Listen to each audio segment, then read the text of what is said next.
about success, right?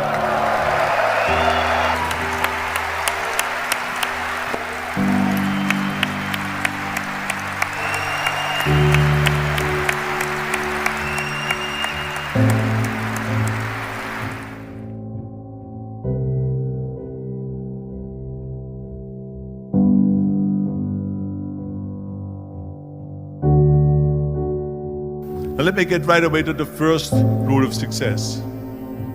The first rule of success is to have a vision.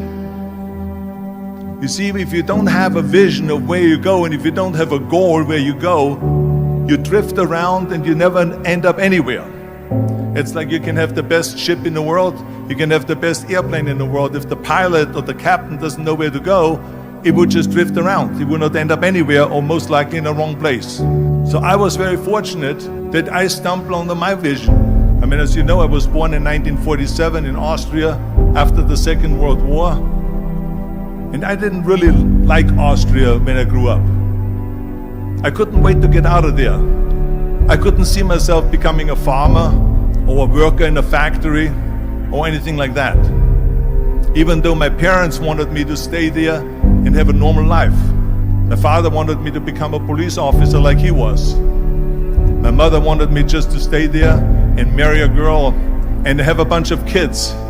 But that was their vision, not mine. My vision was totally different. I felt that I was born for something special, for something unique, for something big. So I was searching. Then one day I went to school. I remember I was 11 years old, and they showed a documentary about America. And all of this stuff, and I said to myself, that's where I want to be. I don't want to be around here with these little farmhouses and these little buildings, and everything is old. I want to be in America. But now the question was just, how do you get to America? In those days, it was a very expensive trip. It's not like today. So again, I was very fortunate that one day after school, I walked by a store in Graz. And it was the only store that really sold kind of American stuff. So I went inside and I looked around and I looked at this stuff, and then I saw a magazine. I saw a bodybuilding magazine that had Reg Park on the cover. Reg Park was then a 3-time Mr. Universe. And I saw him on the big screen as Hercules. And on the cover it said, how Reg Park, Mr. Universe, became the Hercules star. So I looked at the cover and I said to myself, I got to get this magazine. So I bought the magazine. I took it home and I read it over and over from the front page to the back.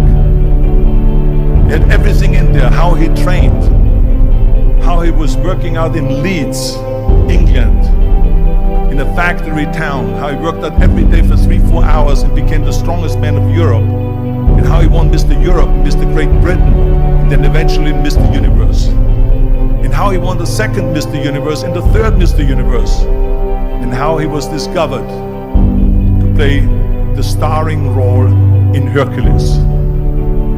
I read that and I said to myself, wow, this is the blueprint for my life. This is exactly what I want to do. I want to become a bodybuilding champion just like Reg Park. I want to get into movies just like Reg Park. And I want to make millions of dollars and be rich and famous just like Reg Park. Do you know how great it felt that I knew where I was going? Imagine the majority of people don't know where they're going. I knew where I was going. So it was just a question of how do you do it? I was so relieved. Because when you have a goal, when you have a vision, everything becomes easy. So I knew where to go. So people always ask me, when they saw me in the gym in the pumping iron days, they said, why is it that you're working out so hard? 5 hours a day, 6 hours a day, and you have always a smile on your face. The others are working out just as hard as you do, and they look sour in the face. Why is that? And I told people all the time, I said, because to me, I'm shooting for a goal. In front of me is the Mr. Universe title. So every rep that I do gets me closer to accomplishing that goal, to make this goal, this vision turn into reality. With the age of 20, I went to London and I won the Mr. Universe contest as the youngest Mr. Universe ever. And it was because I had a goal. And this is no different than anything else, what I'm talking about. This is not just about bodybuilding. It was the same in acting. And the same thing is also in politics. I remember that in politics, I had a very clear vision that I will be the leader of California. This is as far as I could go because I was not born in America, so I could not run for president. So being the governor of the 5th largest state was for me really the ultimate title, the ultimate accomplishment in politics. So even though people came up to me and says, why don't you go and run for something smaller, you're never gonna make it. I ran for governor, and then 2 months later I became governor of the state of California. Again, because I had a very clear vision what I'm gonna do with California. So let me tell you something, visualizing your goal and going after it makes it fun. You got to have a purpose no matter what you do in life. You got to have a purpose. So that's rule number 1, have a vision.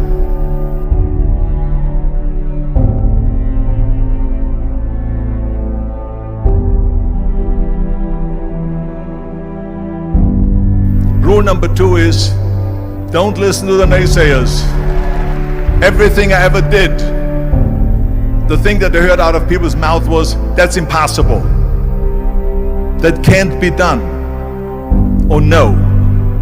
I remember when I wanted to be a bodybuilding champion, including my parents and everyone else around me, said this is impossible. That is exactly what I heard, and of course I proved to the people that it can be done. So whenever someone said to me, it can't be done, I heard it can be done. When they said no, I heard yes. And when they said it's impossible, I heard it is possible. Because I am a strong believer. I'm a strong believer what Nelson Mandela said, that everything is always impossible until someone does it. Well, I'm gonna be the one that said to myself, I'm gonna do it and I'm gonna show it to them. Maybe it has never been done before. That's perfectly fine with me. But I'm gonna do it. And I did not listen to the naysayers. The same was also when I went into not just in bodybuilding, they said no. When I wanted to come to America, when I wanted to go to America, they said it's impossible. There's no money that you have to fly even over there. You have no money when you go over there to live with. And what do you think, they're gonna wait for you? They have plenty of big bodybuilders over there. It was all no, and it can't be done, it's impossible. And I remember then that the same thing happened also when I'm into the show business. I won 13 world bodybuilding championships altogether, and now I said to the agent, the Hollywood agent, I want to get into movies. She said, that's funny, Arnold. I asked a studio executive, I say, I want to get into movies. I want to be a leading man. He started laughing. So they all say it's impossible. I said, why is it impossible? He says, because look at how big you are. You weigh 250 pounds. Hercules bodies and muscular bodies weighing 20 years ago. And then they told me, it says, and your accent, even if you reduce all your body weight and everything and have a normal body, I said, your accent, I mean, it will go give people goosebumps. With the German accent, it will get people the creeps. They will get scared. He says, no one in Hollywood ever has become a leading man that had an accent. That's the kind of stuff that I heard. They said, no, you see, it's impossible. And plus your name who can pronounce Schwarzenschnitzel or something like that. No one can pronounce that, so forget about it, Arnold. This is the kind of thing that I heard. Now that's very encouraging, isn't it? But you know something? I didn't give a shit. I said to myself, in bodybuilding I worked out 5-6 hours a day. I'm gonna do the same thing now for acting. And of course I went to college to study English, accent removal, acting classes, and all of this stuff, all day long. I worked and I worked and I worked. And within a short period of time, I made one movie called Hercules in New York, which of course went right into the toilet. But it didn't discourage me. I still had the same vision. And And then all of a sudden, I was asked to star in Conan the Barbarian. And after I did Conan the Barbarian, the director at the press conference said to the press, he said to the press, if we wouldn't have had Arnold, we would have had to build one. And the same thing was with Terminator. After we were finished filming Terminator, Jim Cameron said to the press, if Arnold wouldn't have had that accent and talked like a machine, I think the movie wouldn't have worked. So think about that. The body and the accent that they attacked was an asset.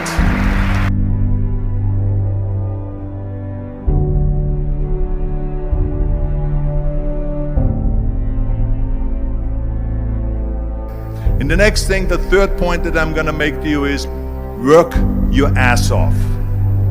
There is no magic pill. There is no magic out there. You cannot get around. You have to work and work and work. And it drives me crazy when people say they don't have enough time to go to the gym for 45 minutes a day and work out. Or to do something for 45 minutes to an hour a day to improve. If it is physically improve or if it is mentally to improve. Imagine you read 1 hour a day about history. How much you will learn after 365 hours in 1 year. Imagine if you will work on the business, on some business that you want to develop every day for an hour.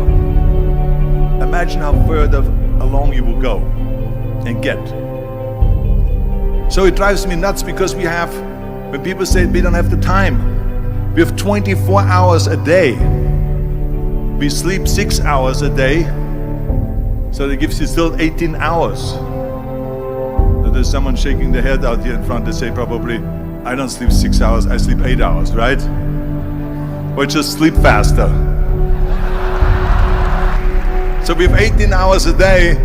The average person works around 8 to 10 hours. So let's assume it's 10 hours, so we have 8 hours left. Then you travel around an hour a day, maybe 2 hours a day. So now you have still 6 hours left. What do we do with the 6 hours? Then we eat a little bit, then we schmooze a little bit, talk a little bit to people and all that stuff. But you can see how much time there is available if you organize your day. So you got to work hard. I mean, let me tell you something. When I went to America, I went to college. I went and worked out 5 hours a day. And I was working on construction. Because in those days in bodybuilding, there was no money. I didn't have the money for food supplements or anything. So I had to go to work. So I worked on construction. I went to college. I worked out in the gym. And at night, from 8 o'clock at night to 12 midnight, I went to acting class 4 times a week. So I did all of that. There was not one single minute that I wasted. I became very friendly with Muhammad Ali in the 70s. And Muhammad Ali worked his butt off. And I saw it firsthand. And I remember that there was a sports writer that was there in the gym when he was working out and he was doing sit-ups. And they asked him, how many sit-ups do you do? And he said, I don't start counting until it hurts. Now think about that. He doesn't start counting his sit-ups until he feels pain. That's when he starts counting. That is working hard. And so you can't get around the hard work. It doesn't matter who it is.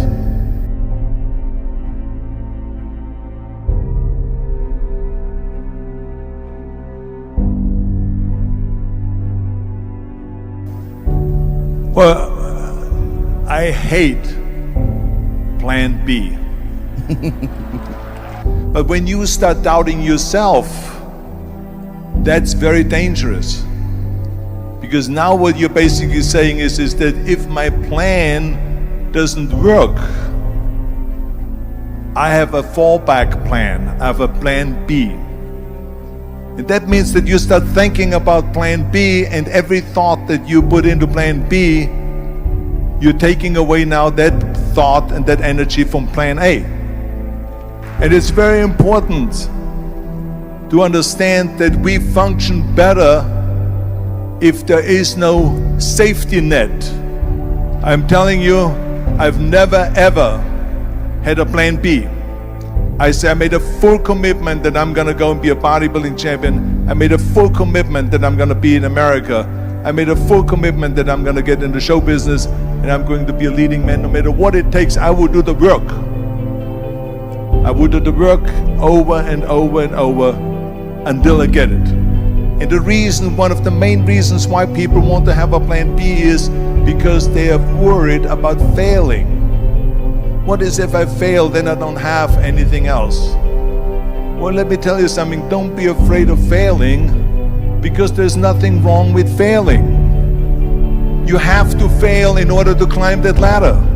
There's no one that doesn't fail. Michael Jordan said in one of his interviews, when they said, "You're unbelievable, you're the greatest basketball player of all times. I mean, tell me about that." And he says, "Well, you're just mentioning the successes." But he says, "For me to become the greatest basketball player, I missed 9,000 shots when I was playing basketball at the NBA games." Does it make him a failure? No. He's one of the greatest basketball players of all times, but he failed 9,000 times. Do you get it? We all fail. It's okay. What is not okay is that when you fail, you stay down. Whoever stays down is a loser. And winners will fail and get up. Fail and get up. Fail and get up. You always get up. That is a winner. That is a winner.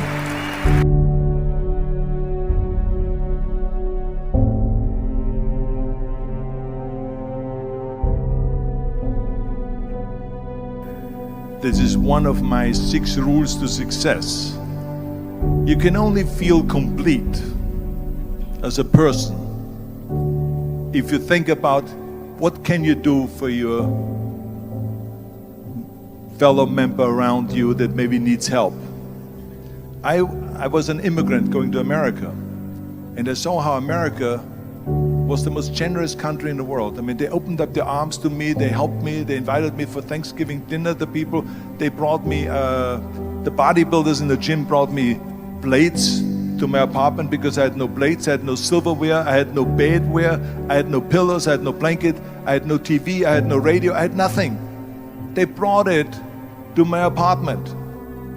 And I said to myself, as an immigrant that is being embraced with open arms, that I need to go and make sure that I give something back. And this is when I started feeling obligated, and I said to myself, so what can I do? I'm a bodybuilder, what can I do? Well, then I realized, when I saw Special Olympics, that I can help and train Special Olympians.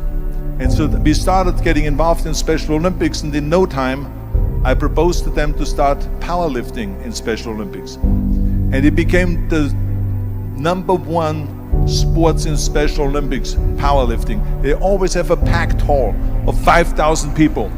And I became the national trainer and the international trainer of Special Olympics. And I tell you, I felt so good. I felt better than winning a bodybuilding competition, going to one of their competitions and seeing 100 of those athletes from all over the world competing in powerlifting and being happy and being included and being felt that they're equal to all of us.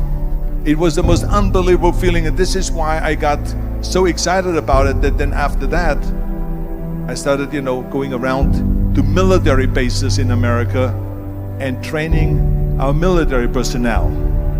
Because in those days, bodybuilding and weight training wasn't popular. Now it is. Now when you go to Iraq, to Baghdad or something like that, you see the American soldiers train. They have the biggest facilities. It's like this dome here.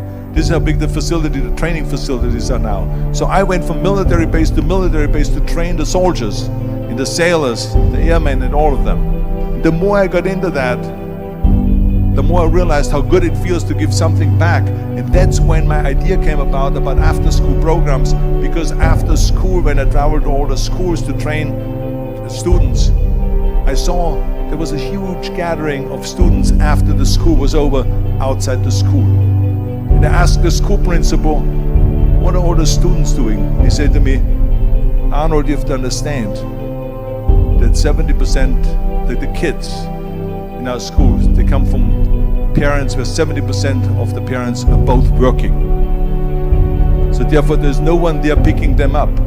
So that's got me the idea to start after school programs, to keep those kids in school while the parents are working, and to offer them homework assistance, tutoring, sports and fitness programs and arts programs, music and painting and so on. And it became a huge success.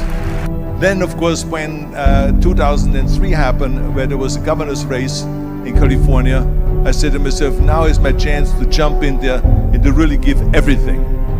And people said to me, are you crazy to run for governor? When you're governor, he says, you cannot go and make movies anymore. I mean, I know that you can't run the state and make movies. Of course not. He says, well, you would lose all these millions of dollars. I mean, you're getting 20, 25, 30 million dollars a movie, you will lose that. I say, I don't care. I say, all the money that I made is because of America. My success is because of America. Everything that I've accomplished is because of America. I say, so for me now to give something back for 7 years and not to make money makes no difference to me. I say, I'm gonna do it. And I jumped in the end of the race and did it. And let me tell you something. I'm not poor because those 7 years I didn't get paid. I'm perfectly fine, and it made me feel good that I could give back to America.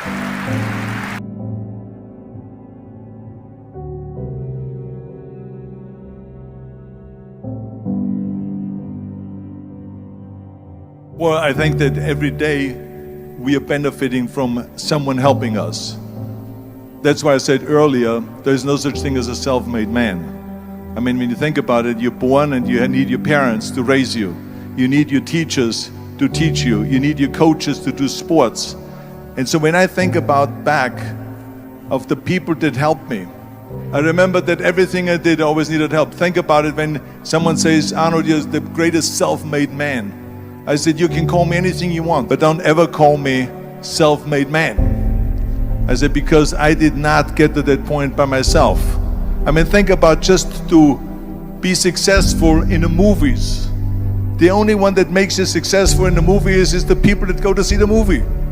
So how can you say to yourself, made man, when you need millions and millions and millions of people all over the world to go and see your movies? So people, then the press looks at it and says, this guy is a big box office success. It's the people, it's you. Imagine if Jürgen and I both think that we're self-made people and this hall right now is empty. No one here. Do you think this will be a successful conference? No. Who makes it successful is not him and me. We are just one little molecule that is added to the equation. But you are the ones that make this conference a successful conference. So thank you all of you for being here today. You are the ones that is making it big.